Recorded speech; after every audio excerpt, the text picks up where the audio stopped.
Antananarivo renivohitra no bebonina indrindra dia narovana manokana zany Antananarivo renivohitra. Hitantsika tsara fa nakarina zany iny fifoloan'ny Etiopia, le rive droite ny Etiopia sy ny rive gauche ny Mambo, dia tsy tafiditra ny rano tatan'ny tanàna Antananarivo. Na izany zany efa ela be le izy dia mety misy faiblesse, zany hoe mety misy marefo zany le fefinoa, dia rehefa midina le rano dia eo zany netepa midina mijery hoe aiza ho aizavy ny toerana zay mety tsy ahatohitra ny fiavian'ny orana manaraka.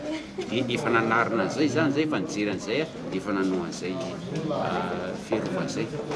Io le projet io fantatsika tsara fa tsy hoe resaka urbanisme fotsiny le ataoko. Anatin'ny urbanisme zany dia misy le atao hoe plan directeur d'assainissement. Dia izay tsy hoe tracena fotsiny fa misy étude natao, dia efa vita ao anatin'izay étude zay ny mety hoavin'le toerana amin'ny lafiny tondradrano sy ny karazany. Ary ny projet hitantsika originao fa le tambary zany dia tsy natao hitondraka intsony mihitsy, ny tambary ao arindrinao satria efa horaisina daholo ny fepetra momba zany. Io hoe efa lazaina ombenimbeny fa ny tena olana amin'ny tondradrano io dia ao amin'ny seuil de bevement.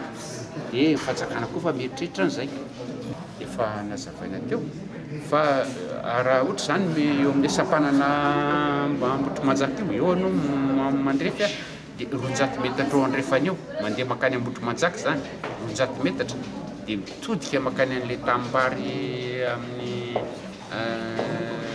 ankaviny ianao dia eo le misy an'le projet.